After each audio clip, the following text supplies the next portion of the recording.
It is indeed a matter of great opportunity for me to have an interaction with you. Today I had come to show my solidarity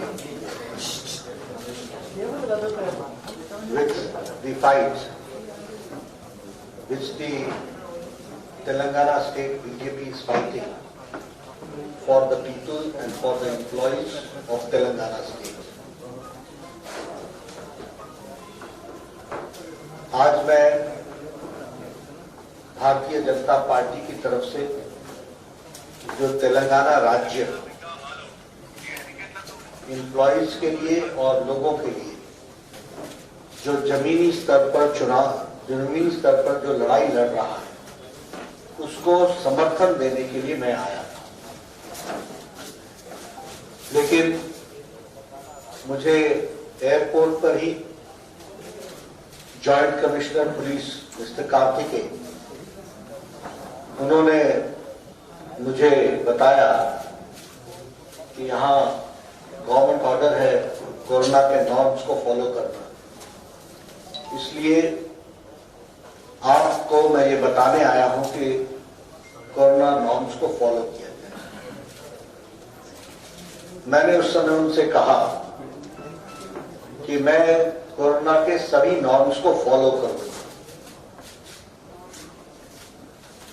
और follow करते हुए गांधी जी की मूर्ति पर जाकर फूल अर्चना करूंगा और प्रजातंत्र को ताकत मिले इसकी प्रार्थना करूंगा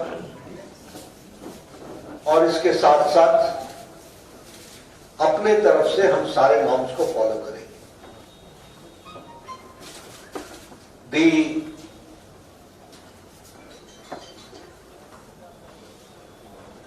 situation of the government was exposed at that point of time. When I said, now do I have the permission? He said, I don't know. That means that the administration was only bent upon stopping me. But they did not have the answer when I told them that I will go within the norms. And then they said, "Iska permission mere paas nahi hai, you are the best judge." Khair, I'm a person and my party is a disciplined party. We went there. Mahatma Gandhi ji के आगे हमने फूल अर्चना अर्पित की और उनसे हमने शक्ति भी ली और प्रार्थना भी की। लेकिन ये सारे प्रोसेस में कोरोना को किस तरीके से उपयोग करने का प्रयास किया, यह यहां पर भली भांति दिखता है। और मैं वहां जनसभा कर सकता था, लेकिन मैंने प्रोटोकॉल्स को फॉलो करते हुए और मैंने सोचा कि आपके माध्यम से, मीडिया के माध्यम से मैं अपनी बात को करूंगा। और इसलिए आपको on a very short notice I requested all of you to join me for the media briefing and you all have come. I must thank all of you. जहां तक तेलंगाना का सवाल है, केसीआर के नेतृत्व में चलने वाली सरकार गैर प्रजातांत्रिक तरीके से सरकार चल रही है। It is the most undemocratic government which is functioning. It is the last 2 days, whatever has happened, it is the murder of democracy. ये प्रजातंत्र की हत्या है जो पिछले 2 दिनों में घटनाएं घटी और एक तरीके से डिक्टेटरशिप है, ऑटोक्रेसी है, तानाशाही है और यह सरकार आकंठ भ्रष्टाचार में डूबी हुई डायनेस्टिक रूल यहां पर चल रहा है, परिवारवाद चल रहा है, वंशवाद चल रहा है, जिसकी सैद्धांतिक रूप से भारतीय जनता पार्टी लड़ाई लड़ रही है और लड़ेगी और अंतिम समय तक लड़ेगी जब तक कि हम इस वंशवाद की सरकार को, भ्रष्टाचारी सरकार को एंटी डेमोक्रेटिक सरकार को उखाड़ नहीं फेंकते हैं प्रजातांत्रिक तरीके से, तब तक हम लड़ाई लड़ेंगे। अब मैं बात करता हूं जो संजय बंडी जी के साथ हुआ। सबसे पहले आप सब लोग घटना जानते हैं। ये जो जियो ऑर्डर है 317, ये एंटी इंप्लॉय है, ये एंटी पीपल है। और being in opposition, it is my responsibility and my party's responsibility to fight for the cause of the employees and fight for the cause of people.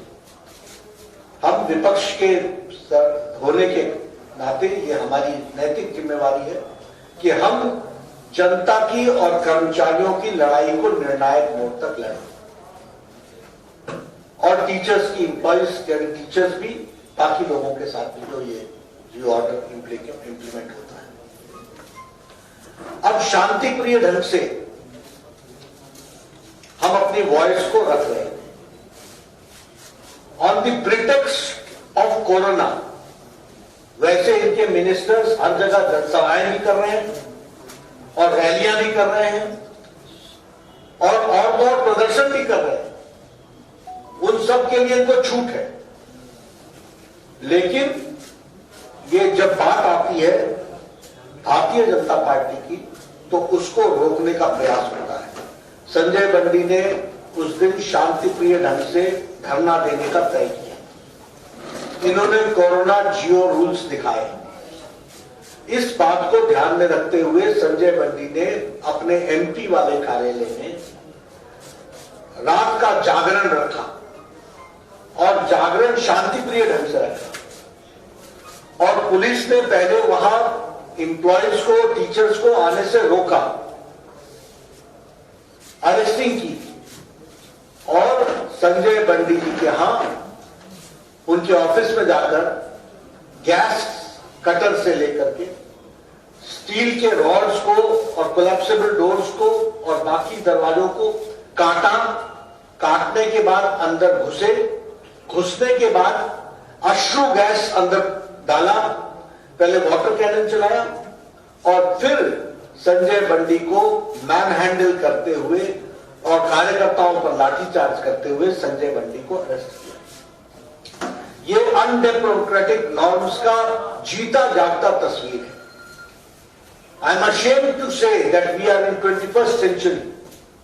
Rule of law में एक autocratic KCR किस तरीके से behave कर रहे हैं, यह भी हमको ध्यान में रखना चाहिए।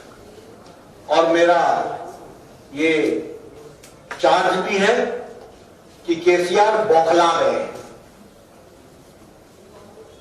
केसीआर ने अपना आपा खो लिया। He has lost his mental balance.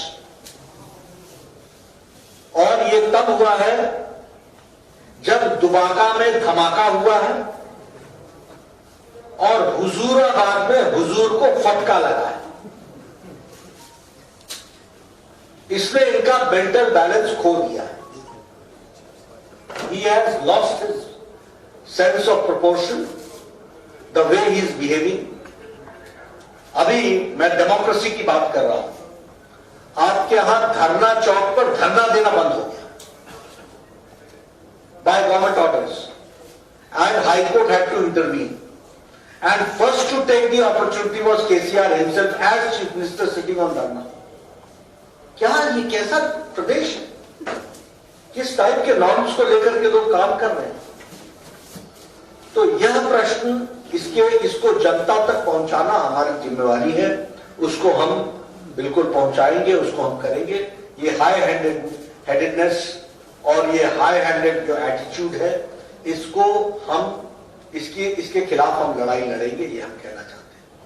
जहां तक करप्शन का सवाल है, मैंने 2 साल पहले भी आकर के कहा था कि this state is proving to be one of the most corrupt states and all under the direction of chief minister.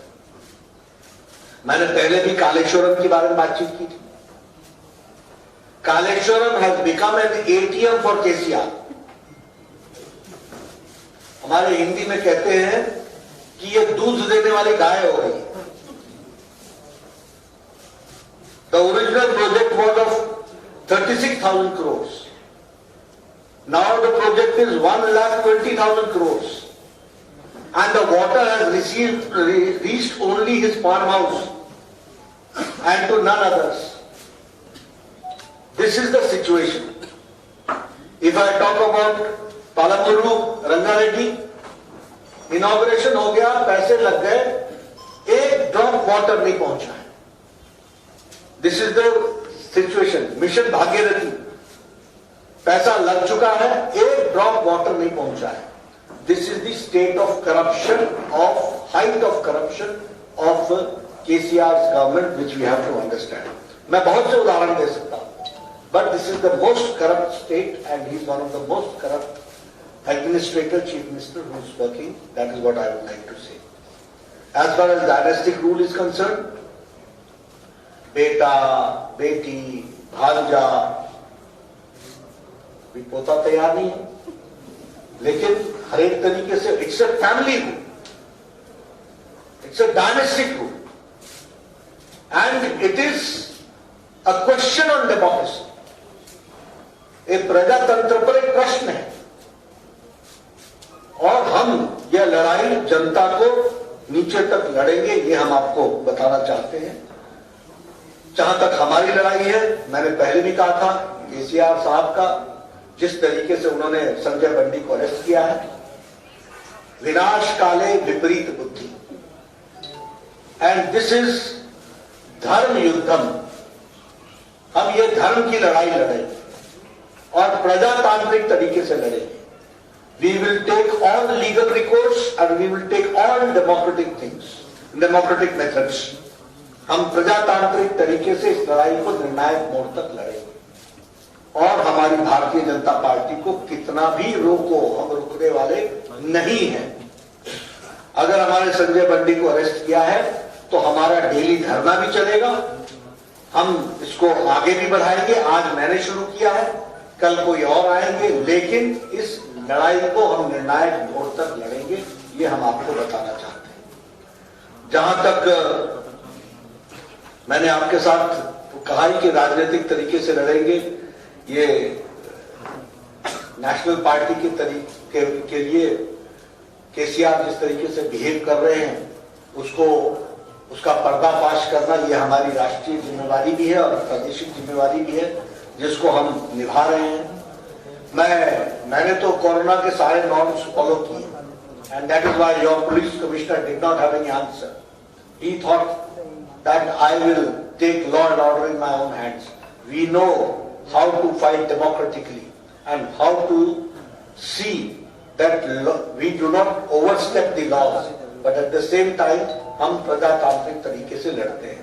लेकिन आपने कोरोना कहा तो मैं हमेशा ये कहूंगा कि केसीआर, कोरोना तो बहाना है, सही में तो प्रजलों को दबाना है. आप दबाने पर लगे. ये तेलंगाना की प्रजलों को आप दबा नहीं सकते. ये बहाना है कोरोना का. और मैं कहने के लिए नहीं कह रहा हूं, आपको एक छोटा सा, सिर्फ आपकी मेमोरी को शार्पन करने के लिए थोड़ा सा मैं दृश्य आपको दिखाना चाहूंगा. आप जरा इसको भी देख लीजिए कि कोरोना की दुहाई देने वाले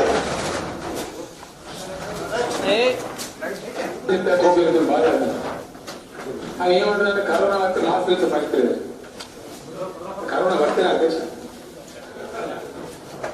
ఇంతమంది కూర్చొని ఎంతమంది అధ్యక్ష స్టాఫ్ మన అంత కలిసి 100 ఒక్కరికైనా మాస్క్ ఉన్నదా? ఇలాంటి మనం తెచ్చిపోతాం.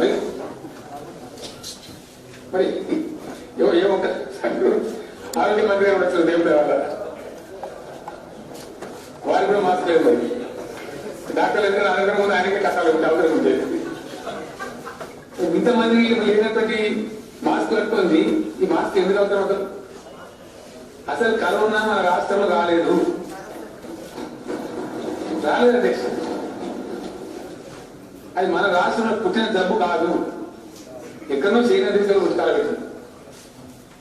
అయితే ప్రయాణాలు చేస్తారు కాబట్టి, విమానాలు ఎక్కువయ్యాయి కాబట్టి, ఓడలు ఎక్కువయ్యాయి కాబట్టి, చేస్తారు కాబట్టి ఆర్కేలు వచ్చేది. ఆర్కేలు కాదు, ఆర్కేలు ఇంకొక ఆర్కేలు వస్తే వాళ్ళతోనే ఆందోళన వస్తాం దేశం.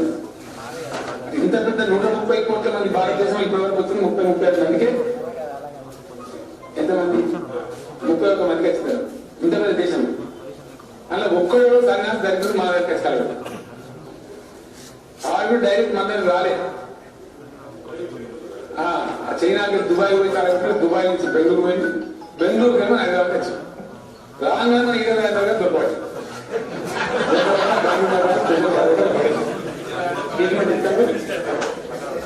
రాత్రులు వహించారు ఏం ఆయన కూడా మంచిగా భక్తులు ఖర్చు పడతలేదు ఇప్పటి వరకు తెలంగాణ రాష్ట్రంలో సింగల్ మనిషికి కరోనా రాలేదు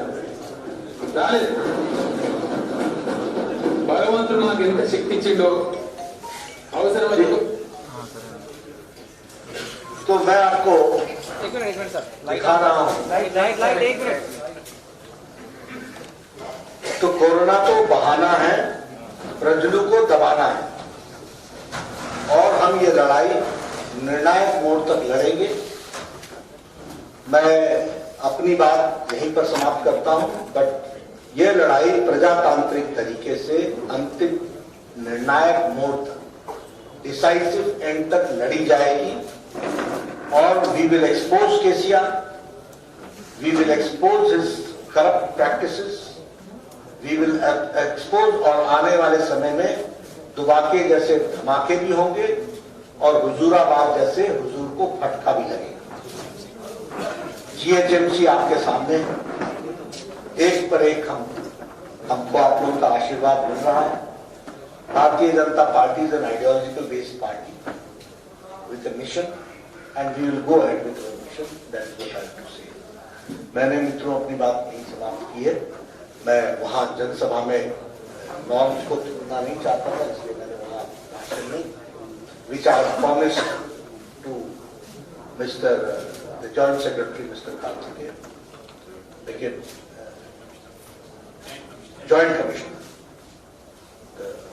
मैं अपनी बात यही समाप्त करता हूं और आप सबके माध्यम से तेलंगाना की जनता से निवेदन करता हूं कि भारतीय जनता पार्टी को आप इस लड़ाई में, एम्प्लॉयज की लड़ाई में, टीचर्स की लड़ाई में, जनता की लड़ाई में आप आशीर्वाद दीजिए और ये जो ऑटोक्रेटिक GOI 317 निकला है इसको वापस लेने तक हम लड़ाई करें। बहुत बहुत धन्यवाद। ये this will continue on day to day basis. Tomorrow somebody else is going to come. Day after tomorrow somebody else is going to come. हम ये धरना चालू रखेंगे और हम इस बात को लड़ाई लड़ते रहेंगे। संजय बंडी को अरेस्ट करना अनडेमोक्रेटिक है, इसी नॉर्म्स के तहत नहीं आता है। जिस तरीके से किया गया वह प्रजातंत्र के लिए एक बहुत बड़ी चोट है और उसकी भी लड़ाई हम लीगली ह्यूमन राइट्स कमीशन से लेकर के सब जगह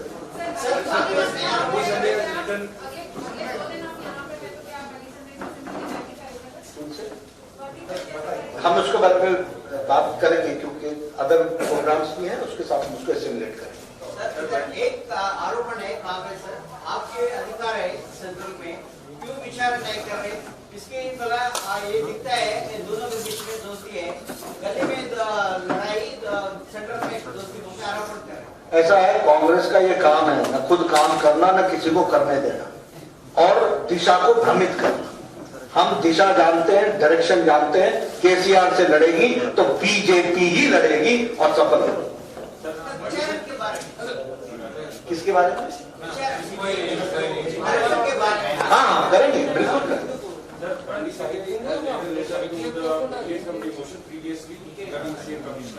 And now the same commissioner have arrested commissioner, and again he wrote letter to privilege committee stating that actions have been taken because of the high hand influence of those. Will the central party or parliament Lok Sabha speaker will take action accordingly.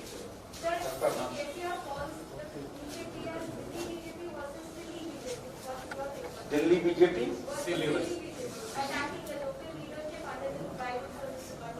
You see, that is his strategy.